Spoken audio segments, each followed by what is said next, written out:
Jeddah سعودی عرب سے یاسمین صاحب نے یہ مسئلہ پوچھا ہے،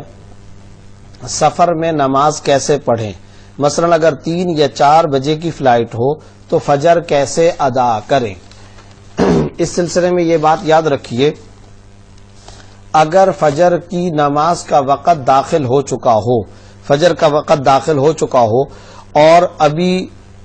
فلائٹ میں ٹائم ہو اور ادھر فجر کا وقت داخل ہو چکا، تو پھر فلائٹ کے اندر نماز پڑھنے کے بجائے اپنے مقام پر یا ایئرپورٹ پر نماز ادا کر لینی چاہیے، بلکہ نماز ادا کر لینا ضروری ہے۔ اور اگر اس وقت تک آپ اس وہم کے اندر مبتلا نہ ہوں کہ مسجد کے اندر جماعت ابھی نہیں ہوئی، مسجد کے اندر جماعت کا انتظار کرنا کوئی ضروری نہیں ہے، بس فجر کا وقت داخل ہونا ضروری ہے۔ فجر کا وقت داخل ہو چکا تو آپ نماز ادا کر سکتے ہیں، نماز ادا کر کے پھر آپ اپنی ٹریولنگ اور اپنا سفر شروع کر لیں۔ لیکن اگر صورتحال یہ ہے کہ فجر کا وقت ہی داخل نہیں ہوا تو اب ایسی صورت میں مجبوری ہے تو اب آپ فلائٹ کے اندر جا کر کے نماز پڑھیں، لیکن فلائٹ میں نماز پڑھنے کے لیے شرعاً یہ واجب ہے، یہ ضروری ہے کہ آپ کو کھڑے ہو کر نماز پڑھنے کا موقع مل جائے۔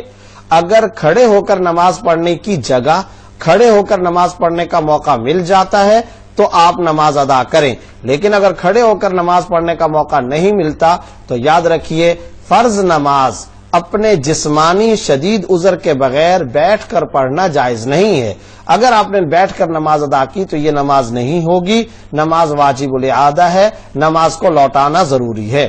اور اگر آپ کو کھڑے ہو کر کے نماز پڑھنے کا موقع نہیں ملتا اور وقت نکل جاتا ہے تو بعد میں اس نماز کی قضا کرنا لازم ہے۔ خلاصہ یہ کہ اگر ٹائم ہے اور جہاز اڑنے سے پہلے آپ کو زمین پر نماز ادا کرنے کا موقع مل جاتا ہے، فجر کا وقت داخل ہو چکا ہے، تو آپ پہلے نماز ادا کر کے پھر سفر کریں، پھر جہاز پر سوار ہوں۔ اور اگر پہلے آپ کو موقع نہیں ملتا، نماز کا وقت ابھی داخل ہو رہا ہے، جب آپ فلائٹ کے اندر داخل ہو چکے ہیں، آپ کو زمین پر اڑنے سے پہلے، سوار ہونے سے پہلے آپ کو ایئرپورٹ پر نماز پڑھنے کا موقع نہیں مل سکا، تو پھر شرعاً ایسی صورت میں دیکھا جائے گا کھڑے ہو کر نماز ادا کرنے کی آپ کو جگہ مل رہی ہے یا نہیں۔ اگر مل رہی ہے تو کھڑے ہو کر نماز ادا کریں، اور اگر کھڑے ہو کر نماز ادا کرنے کی جگہ آپ کو نہیں مل رہی تو ایسی صورت میں بیٹھ کر نماز پڑھنے سے نماز نہیں ہوگی، آپ کو دوبارہ نماز ادا کرنا لازم ہوگا۔ امید ہے کہ مسئلہ واضح ہو گیا ہوگا۔